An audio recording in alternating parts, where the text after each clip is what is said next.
Hello दोस्तों, मेरा नाम है यासिर और मैं आपको सुनाने वाला हूँ एक असली वाक़या जो साद नाम के लड़के पे हुआ। तो कमरे की लाइट्स बंद कर दे और सुने। आज से कुछ साल पहले की बात है कि एक साद नाम का एक लड़का हुआ करता था। कहते हैं कि उस पे किसी बुरी आत्मा का साया हो गया था जिसने उस लड़के की जान ले ली। आखिर साद पर वो आसरा था कहाँ से और ऐसा क्या हुआ कि साद की जान चली गई। मेरा नाम अहमद है, मैं साद का वालिद हूँ। मेरे घर के पीछे एक बहुत पुराना कब्रिस्तान है जो अंग्रेज़ों के ज़माने में बनाया गया था, जिसमें आज भी अंग्रेज़ों की कब्रें मौजूद हैं। घर के कमरों की खिड़कियां इसी कब्रिस्तान की तरफ खुलती है और मेरे घर की छत से भी ये खौफनाक कब्रिस्तान साफ नज़र आता है। साद के कमरे से भी कब्रिस्तान की तरफ से चलने वाली हवा कभी गुजर था। खिड़की से बाहर झांक कर देखा तो दूर दूर तक किसी का नामो निशान तक ना नजर आ रहा था। कब्रिस्तान में एक अजीब सी खामोशी है। परिंदे बेचैनी में इधर से उधर जा रहे हैं। अचानक कुत्ते भौंकना शुरू हो गए, जैसे किसी गैर इंसानी मखलूक को देख लिया हो। साद इन आवाज़ों से परेशान होकर खिड़की बंद करने के लिए जा रहा है। उसे बिल्कुल भी अंदाज़ा नहीं है कि अब वो मंजर वो देखने वाला है वो उसको ज़िंदगी बदल कर रख देगा। साद खिड़की के पास पहुंचा और उसने देखा कि एक औरत ने मैली कुचैली चादर पहनी हुई है और कुत्ते ने उसे घेरा हुआ है और वो औरत कब्रिस्तान की तरफ जा रही है। साद तशवीश के आलम में अपने घर से बाहर निकला और उस औरत के पीछे गया। इतनी देर में वो औरत कब्रिस्तान के अंदर तक जा चुकी थी। साद ने सोचा कि इस वक्त कब्रिस्तान में जाना ठीक नहीं है, लेकिन उसका दिल कुछ और ही कह रहा है। बस फिर वही हुआ जिसका डर था। साद उस औरत की कब्र तक पहुंच गया और अब वो औरत के आमने सामने खड़ा है। साद ने उससे पूछा कि वो कौन है और इतनी रात को यहाँ क्या कर रही है। अब इंसानी हड्डियाँ चटकने जैसी आवाज़ आती है। उस औरत ने बिना मुड़े अपनी पूरी गर्दन पीछे घुमा ली। उसका खौफनाक चेहरा साद की तरफ था और बाकी का जिस्म दूसरी तरफ। साद ये सब देखकर अपनी होशो हवास खो बैठा और पागलों की तरह वहाँ से भागा। भागते भागते जब वो कब्रिस्तान के दरवाजे तक पहुँचा तो उसका पैर एक पत्थर से टकराया और वो ज़मीन पर गिर गया। सर पर चोट लगने की वजह से वो वही बेहोश हो गया। सुबह हुई तो मैंने अपने बेटे साद को वहाँ बेहोश पाया। मैंने उससे उठाकर जल्दी से घर ले आया और उसने हमें रात को होने वाला हादसे के बारे में बताया। बस उसी दिन से उसकी तबीयत ख़राब रहने लगी और उसे अजीब से दौरे पड़ने लगे। उसकी रातों की नींद उड़ गई। वो कहता था कि उसके कमरे की छत से खून टपकता हुआ नज़र आता है और वो औरत उसके ख्वाब में आती है और जिसकी वजह से वो डर के मारे सो नहीं पाता। इसी तरह दिन गुजरते गए और फिर एक दिन साद अपने कमरे से निकल कर आया। उसके कपड़े मैले हो रहे थे और हाथों पर नाखूनों के निशान थे। मैंने साद के तरफ बढ़ने लगा कि अचानक इंसानी हड्डियाँ चटकने जैसी आवाज़ आती और साद ने उसी औरत की तरह अपनी गर्दन घुमा ली। अब उसकी गर्दन मेरी तरफ थी और उसका जिस्म पीछे की तरफ, और देखते ही देखते साद की लाश ज़मीन पर गिरी हुई थी। दूसरा वाक़या, मेरे घर के पास एक बहुत पुराना पार्क है जिसके बारे में ये माना जाता है कि यहाँ जिन्नात का एक ख़ानदान आबाद है, बच्चों समेत। इसके बावजूद भी लोग वहाँ शाम के वक्त अपने बच्चों को घुमाने लाया करते थे। इस पार्क में बच्चों के लिए झूले भी लगाए हुए थे। रिदा एक बहुत प्यारी बच्ची थी। शाम के वक्त इसके अम्मी अब्बू इसे पार्क में झूला झूलाने लेकर आए थे। इस पार्क में एक बरसों पुराना पेड़ था जो कि इस पार्क के सेंटर में था। ये पेड़ इतना बड़ा था कि आधा पार्क को ढक देता था। लोग ज़्यादातर इस पेड़ से दूर ही रहते थे। उनके इनका मानना था कि जिन्नात का जो ख़ानदान यहाँ आबाद है वो इसी पेड़ में रहता है। रिदा के पेरेंट इस इलाके में अभी कुछ टाइम पहले ही शिफ्ट हुए थे, इसलिए उन्हें ये बात मालूम नहीं थी।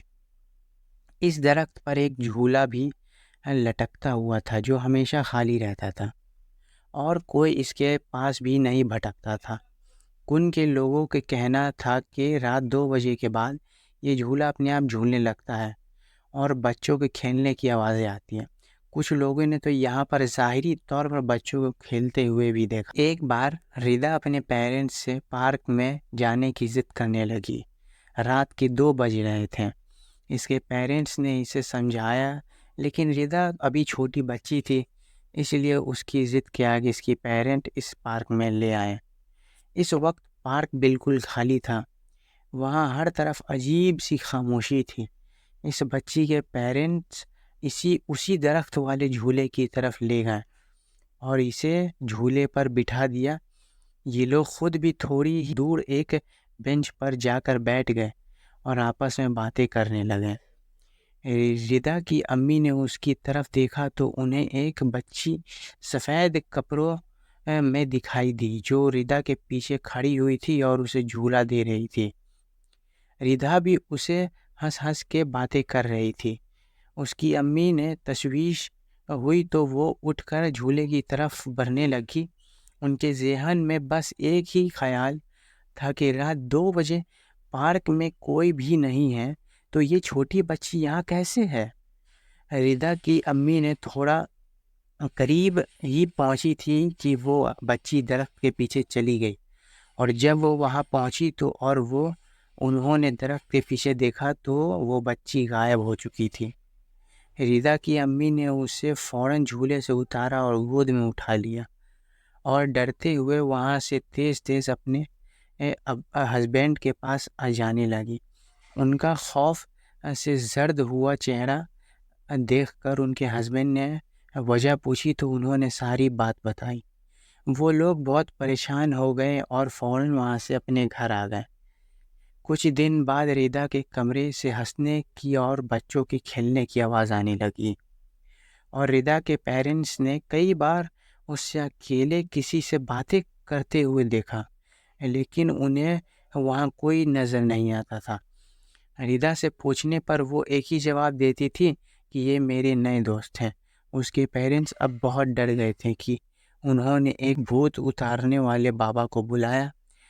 उन्होंने बताया कि इस बच्ची पर आसेब हो गए हैं। कुन की रिदा बच्ची थी तो इसलिए वो आसेब को अपने करीब कर ली है अब ये सारी ज़िंदगी इसका पीछा नहीं छोड़ेंगे। रिदा के पेरेंट्स ने बहुत कोशिश की कि वो ठीक हो जाए और किसी तरह इस आसेब से इसका पीछा छूट जाए। अब वो इसे हर पीर बाबा के पास लेकर गई। आज रिदा 12 साल की हो गई है और इस बात को 6 साल गुजर चुके हैं, लेकिन आज भी रिदा अपने से हवा में बातें करती है और उसके रूम से बच्चों के हंसने और खेलने की आवाज़ आती है और ये हमेशा रात 2 बजे के बाद ही होता है। तीसरा वाक्य इस दुनिया में भूत, जिन्नात और बदरू अपनी अधूरी ख्वाहिशों को पूरा करने के लिए या फिर अपनी इंतकाम लेने के लिए इंसानी दुनिया में आने का रास्ता ढूंढती रहती है कि किसी तरह इंसानों पर हावी होकर अपने अधूरे मकसद को पूरा कर सके। ये कहानी अदील और सना के साथ पेश आने वाले हादसे की है। वो लोग हनीमून मनाने के लिए हिमालय जा रहे थे। सारी तैयारी मुकम्मल हो चुकी थी और ये लोग अपना ज़रूरी सामान लेकर बाई रोड हिमालय के लिए निकल गए। रात काफ़ी हो चुकी थी और हाईवे पर इनकी कार के अलावा कोई भी कार नहीं थी। रोड के दोनों साइड घने जंगल थे और वीरान सड़क पर बस ये लोग अपनी कार में थे। अदील और सना एक दूसरे से बात कर रहे थे। अदील का ध्यान रोड की तरफ से हट गया। अभी ये लोग बात ही कर रहे थे कि इनकी गाड़ी से कोई चीज़ टकरा गई। अदील और सना अचानक से चौंक जाते हैं। अदील कार को साइड पे पार्क करते हैं और कार से उतरकर देखते हैं कि वहाँ एक काली बिल्ली इनकी गाड़ी के नीचे आ जाने से मर गई थी। अदील और सना उस बिल्ली को उठाकर वहीं जंगल में दफना देते हैं। ये लोग इस बिल्ली को दफनाकर थोड़ी ही दूर जाते हैं कि इनकी गाड़ी खराब हो जाती है। रात अंधेरी, हर तरफ सिर्फ जंगल और सन्नाटा। सना को डर लगने लगा है और वो कहती है कि पैदल चलकर कोई कॉटेज या होटल तलाश करें ताकि वह रात गुजार सकें। थोड़ी आगे जाकर अदील को एक पुराना खस्ता हालत गेस्ट हाउस नज़र आता है, जो कि इनके लिए इस वक्त किसी नेमत से कम नहीं था। ये दोनों अपनी गाड़ी वहीं छोड़ कर इस गेस्ट हाउस में चले जाते हैं। वहाँ सिर्फ एक बूढ़ी औरत मौजूद होती है। अदील उसे कमरे की चाबियाँ लेता है और वो औरत चुपचाप उन्हें चाबियाँ दे देती है। सना नज़र एक बिल्ली पर पड़ती है और वो डर के मारे ज़ोर से चिल्लाती है। अदील भागकर उसके पास आता है। सना उसे बताती है कि उसने अभी यहाँ पर वही बिल्ली देखी है जो उनकी गाड़ी के नीचे आकर मर गई थी। अदील उसे कहता है कि तुम शायद थकी हुई हो, चलो कमरे में चलकर नहा लो, फ्रेश हो जाओ। सना भी अपना वहम समझकर इस बात को झटक देती है और ये दोनों अपने कमरे में चले जाते हैं। सना अब नहाकर बाथरूम के शीशे में अपने बाल बना रही होती है कि उसे दोबारा से वही काली बिल्ली और बूढ़ी औरत का चेहरा नज़र आता है और डर के मारे चीख मारती है। अदील बाहर से बाथरूम का दरवाज़ा पीट रहा होता है, लेकिन सना बाथरूम में बेहोश हो चुकी थी। अब वो भागता हुआ रिसेप्शन पर मास्टर की लेने जाता है तो देखता है वहाँ कोई भी नहीं। दीवार पर किसी ने खून से मौत लिखा हुआ है। अब वो घबराहट के आलम में सना को लेने दोबारा कमरे की तरफ जाता है। जैसे ही अदील दरवाज़ा खोलकर कमरे में दाखिल होता है तो देखता है कि सना को एक चुड़ैल ने गला पकड़ के हवा में उठाया हुआ है और सना बेहोश है। अदील रो रो कर कहता है कि मेरी सना को जाने दो, हमने तुम्हारा क्या बिगाड़ा है। तब वो चुड़ैल बताती है कि जो बिल्ली उनकी गाड़ी के नीचे आकर मर गई थी वो उस चुड़ैल की बेटी थी और वो अपनी बेटी की मौत का बदला लेने के लिए आई है और अब वो इन दोनों को जान से मार के अपना बदला पूरा करेगी। अदील की लाख मिन्नतें करने के बाद भी वो चुड़ैल अपने नाखूनों से सना का गला चीर कर फाड़ देती है और उसकी गर्दन जिस्म से अलग कर देती है। अदील भी सना की मौत के बाद वहीं ख़ुदकुशी कर लेता है। अब सवाल ये है कि इनकी मौत उस होटल में हुई, लेकिन इनकी लाशें कब्रिस्तान में कैसे मिली और क्या ये बदरू जानवरों की शक्ल इख्तियार कर सकती है। रात बहुत अंधेरी है, चांद बादलों से ढका हुआ है। जानवर भी बेचैन है, जैसे कोई बुरी आफत आसमान से उतरी हो। खून में लिपटी एक चादर रोड के किनारे पड़ी है। एक कार है जो दरख्त से टकरा चुकी है, लेकिन इसका मालिक गायब है। यहाँ कुछ ऐसा हुआ है जिसे जानना बहुत ज़रूरी है, शायद ये आपके साथ भी हो जाए। डेविड नाम का एक शख्स एक पागलखाने से ठीक होकर अपने घर वापस आया गया। इसे ख्वाब में एक औरत नज़र आई थी जिसे देखकर ये पागल हो गया था। डेविड 6 साल तक उस पागलखाने में इलाज के लिए एडमिट था, लेकिन अचानक वो बिल्कुल ठीक हो गया। लेकिन ये सब कैसे हुआ? एक रात डेविड सो रहा था कि अचानक वो उठकर बैठ गया और कुछ बड़बड़ाने लगा।